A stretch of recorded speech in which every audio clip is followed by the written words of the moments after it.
Eu, como católico, como cristão, nós temos o hábito de, quando chega a dificuldade, a gente corre para Deus, mas também há momentos que a gente enfrenta a dificuldade e nos afastamos dele. Afastar e voltar, com ou sem dificuldades. E na minha vida, teve momentos onde eu me afastei um pouco de Deus, e teve momentos que a gente quebra a cara e tem, está na hora de voltar. Quando eu tinha 3 meses de idade, eu sofri uma situação bem delicada na minha saúde, e a gente saiu correndo daqui para o hospital, e o médico nos enviou para o Recife, se não esteja enganado, ou para Caruaru, não me recordo direito a cidade. E no caminho, indo para lá, o meu coração ele parou de bater. Eu era uma criança morta nos braços da minha mãe. Literalmente, meu coração parou. E minha mãe desesperada, na época, ainda jovem, não tinha toda essa fé como ela tem hoje, toda preocupada, meu filho está morto. E a gente teve que fazer uma pausa de emergência em São Caetano. E não tinha médicos, cirurgiões de plantão nem nada. Aí tinha uma enfermeira daqui, eu diria até que foi um anjo enviado por Deus, que ela tirou nós de tudo nas carreiras e tentaram reanimar meu coração. E a forma que ela reanimou meu coração foi me pegando nos braços e me jogando para o alto 3 vezes. E eu diria que eu recebi o segundo sopro de vida de Deus, porque o meu coração voltou a bater na mesma hora. Aí, alguns tratamentos e tudo mais. E depois de um certo tempo, o meu coração estava produzindo muito sangue. Estava insuficiente a produção de sangue. Aí eu precisei receber 3 bolsas de sangue. As pessoas me conhecem, sabem que eu sou meio doido, por causa desses 3 sangues que eu recebi de 3 pessoas. E foi tão dificultoso encontrar uma veia em mim, que encontraram uma na minha testa, para vocês terem uma ideia. Sério, sem zoeira. Encontraram na testa minha, para eu receber as 3 bolsas de sangue. E depois de tratamentos e mais tratamentos, eu recebi mais de 20 furas de agulha para procurar esta veia, que só ia aparecer na minha testa, para ver como foi tenebroso o negócio.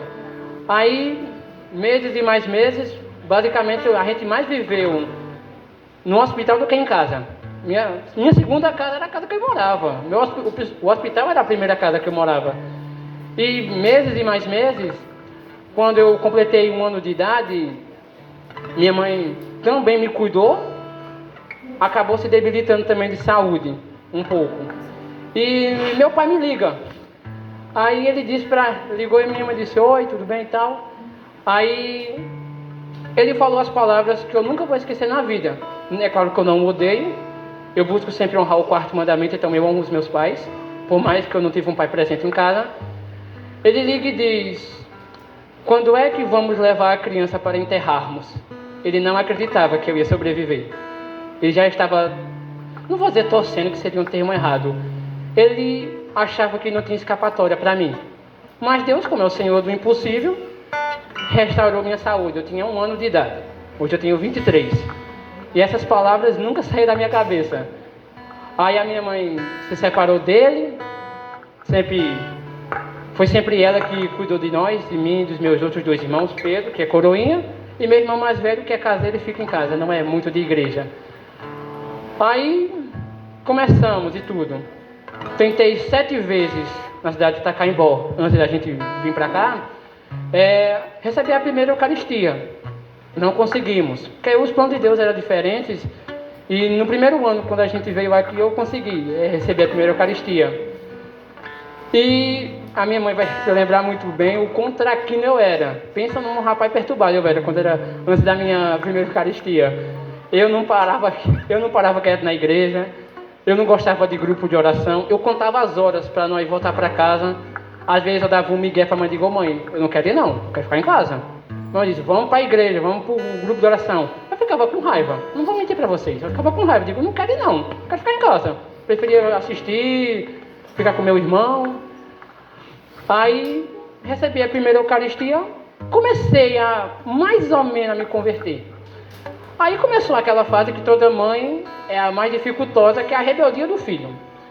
Eu me tornei tão rebelde que eu comecei a mentir para minha mãe, a sair escondido, escutei conselhos de outras pessoas e não escutei os conselhos da minha mãe nem nada. E aqueles que eu conheci justamente nessa escola, que eu chamava de amigos, quase me condenaram a caminhar no mundo. Por exemplo, tínhamos festas aqui de curtição e tudo da escola, e a gente bebia. Foi a primeira vez que eu bebi bebida alcoólica na vida. Eu, para agradar a eles, eu não queria agradar a Deus, tomei sozinho uma lata de pitu. Sério, sozinho, no puro, não vou mentir. Eu tinha, acho que meus 13 para 14 anos nessa época, se eu não me falha a memória. Aí, saí às escondidas da minha mãe. Ela nunca soube dessas histórias não, vou contar agora.